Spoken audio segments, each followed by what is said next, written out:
This is Learn English with Ease. English made powerful, simple, and yours. Hey there.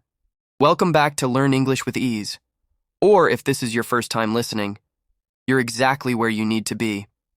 Because today's episode might shift something deep inside you, not through grammar rules or vocabulary tips, but something more personal. Let me ask you something. Have you ever woken up and felt like you were already behind, already anxious, already tired before the day even started, and then you try to speak English, and it just doesn't flow? Your mind is foggy. Your voice feels weak. You can't focus. You feel blocked. Yeah, that used to be me. And it took me a long time to realize it wasn't about my English. It was about my mornings. Jack, I feel that so deeply because we rarely talk about the emotional foundation behind language. Everyone says, study more, practice harder, memorize these phrases. But what if your body is exhausted? What if your mind is spinning? What if you're starting the day in survival mode? Then all that English you learned, it just disappears. And the worst part? You start blaming yourself. Why can't I speak better? Why don't I sound fluent? But maybe the real question is, how are you showing up to your day? Exactly. I used to wake up late, grab my phone, scroll through messages, check the news, compare myself, then rush to work. No space, no breath. Just go, go, go. And when I finally sat down to study English or join a conversation, I was already mentally gone. I didn't realize my mornings were stealing my voice, quietly, daily. That's the invisible damage. We think our struggle with speaking is about English itself, but often it's emotional clutter. And that clutter begins before you even speak. So I started asking myself, what's the first voice I hear in the morning? And if that voice is critical, rushed, or anxious, that's the tone I carry into everything, including English. That question gave me chills, Emma. Because I remember the first morning I didn't reach for my phone. I just sat there. I stretched. I made a slow cup of coffee. I wrote one sentence in a journal. Just one. It said, I deserve a calm start. And something shifted. I didn't even practice English that morning. But when I did later, it flowed. My thoughts were clearer. My rhythm was calmer. And I didn't hate my voice. For the first time, I actually liked the way I sounded. That's so powerful, because fluency isn't just how well you know English. It's how safely you feel expressing yourself. And mornings set the tone for that safety. If your mind is racing, your voice will race too. If you're criticizing yourself by 8 a.m., you'll carry that into your conversations. But if you build gentle, nourishing habits in the morning, your English becomes an extension of that gentleness. So let's talk about some of those habits. And I want to be really clear here. It's like, we're not talking about perfect morning routines. You don't need to wake up at 5 a.m., do yoga for 2 hours, and write a novel before breakfast. We're talking about intentional moments. Tiny, doable things that change how you feel, emotionally, physically, even spiritually, before you speak a single word. Yes. For me, it started with one habit. I stopped sleeping with my phone next to me. I put it across the room.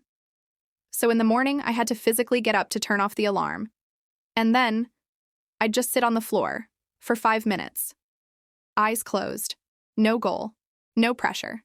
Just breathing. And you know what? My self-judgment started to soften. And when I practiced English later, I was less sharp with myself. Less punishing. Wow. I love that. One of my favorite habits is reading a single sentence out loud. Doesn't matter what it is. Sometimes it's a quote. Sometimes it's just, I am proud of myself. But I read it slowly, like I'm trying to speak to my own nervous system. And you know what's funny? That one sentence feels more powerful than an hour of textbook study, because it connects me back to me. That's the heart of it. Morning habits remind you, you are a person, not a machine. And when you feel human, it's easier to speak with humanness.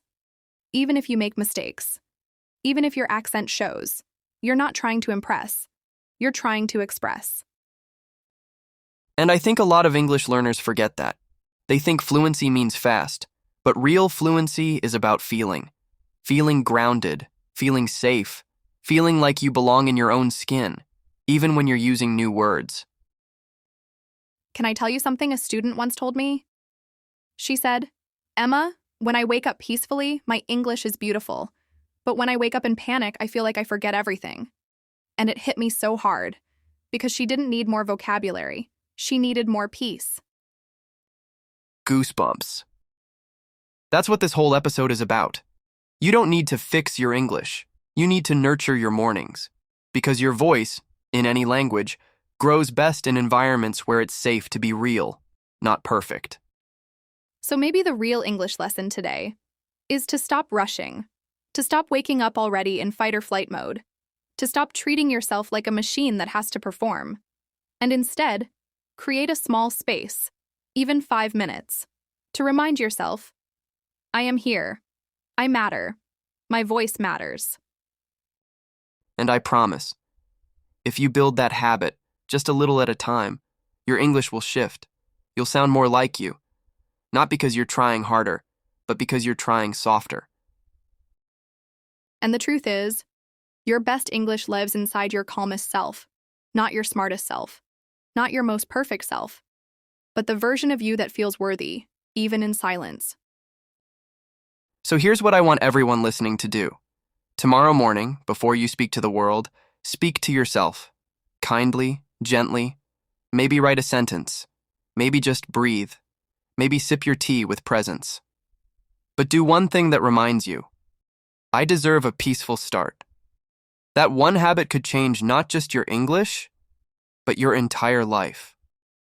And if nobody's told you this yet today, we're proud of you for showing up, for being curious, for trying to speak with heart. You are not behind. You are not broken. You are becoming. And we're honored to walk this path with you. Thanks for spending this morning, or this moment, with us. If this episode moved something in you, share it with someone who might need it. And if you haven't already, hit that subscribe button. There's so much more to come, not just for your English, but for your soul.